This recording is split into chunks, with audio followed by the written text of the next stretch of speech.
everyone, Barada. It's Mrs. Williams from Year 3 at Blenheim Road Primary. I hope you've been enjoying Mr. Majeika so far, and I can't believe we're already on Chapter 7. So let's begin. Chapter 7 is called Dental Problems. Mr. Potter wants everyone to clean their teeth very thoroughly tomorrow, said Mr. Majeika to Class 3, one afternoon about a week before the end of term. There's a dentist coming to teach you about careful brushing and how to fight tooth decay. And Mr. Potter says he doesn't want everyone's mouth looking and smelling like the insides of an old dustbin. Please, Mr. Magic, my teeth are always clean, said a voice. It was Melanie. Yes, Melanie, I'm sure they are, said Mr. Majeika, but not everyone is as careful as you. Melanie's teeth are clean, all right, said Hamish Bigmore, but look how ugly they are. They stick out all over the place.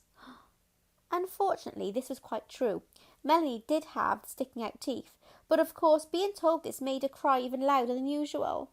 Oh, I hate you, Hamish Bigmore, you're horrid, she wailed. Don't you call me horrid, answered Hamish. Just think how horrid you look with those teeth. In fact, you look just like Count Dracula. Melanie's teeth got teeth like a vampire, you horrid old vampire. Be quiet, Hamish Bigmore, said Mr. Majeika. But Hamish, as usual, wouldn't pay any attention. Vampire, vampire, he shouted. Melanie looks like a vampire. Mr. Majeika suddenly lost his temper. I'll show you who's a vampire, he cried, and pointed a finger at Hamish. Hamish Bigmore opened his mouth to say something rude and then stopped, because everyone was suddenly laughing at him. Vampire, vampire, they were shouting. What's got into you, you sillies? He asked them, but they would only answer, Vampire, vampire. Here, said Pandora Green, take a look at this. She kept a pocket mirror in her desk for putting on lipstick. When Mr. Majeika wasn't looking, now she held it up to Hamish Bigmore. He stared in the mirror, then turned on Mr. Majeika. Look what you've done, Mr. Magic, he shouted. It was perfectly true. Hamish Bigmore had suddenly grown vampire's teeth. They were very long and pointed and stuck right out of his mouth. Two were especially long and sharp. It was as nasty a sight as anything in the horror films on television. Oh dear, Mr. Majeika was saying. I seem to have done it again. These old spells just come back in my head when I least expect them, and then I say them to myself without thinking, and then, hey presto, the damage is done. But surely you know how to take the spell off him, said Jody. It can't be as difficult as the frog. Mr. Majeika shook his head. It's quite an easy one, he said. In fact, you don't need a spell to get rid of the vampire teeth, I remember that. Hamish himself has to do something to have his teeth become normal again, but I can't for the life of me think what it is. Hamish Bigmore himself had been sitting silently through this. Now, he snarled between his teeth. Well, if you can't take these teeth away, I'm going to use them. I'll be a real vampire and bite you all. And you know what happens when you're bitten by a vampire? You become a vampire yourself, ha. Don't be silly, said Mr. Majeika. You're not a real vampire. You just happen to have grown a set of vampire's teeth. But I can tell you that if you start behaving in a foolish fashion, Hamish Bigmore, you can be sure of one thing. Those teeth will never go away. Just you put a scarf around your face to hide them and go home quietly and tell everyone that you've got toothache and go straight to bed. And with luck, in the morning, they'll be gone. For once, Hamish Bigmore did as he was told. But the next morning the vampire teeth were still there. Thomas and Pete could see them the moment Hamish Bigmore came into Class 3 and wrapped the scarf around his face. Whatever did your mum and dad say? Asked Pete.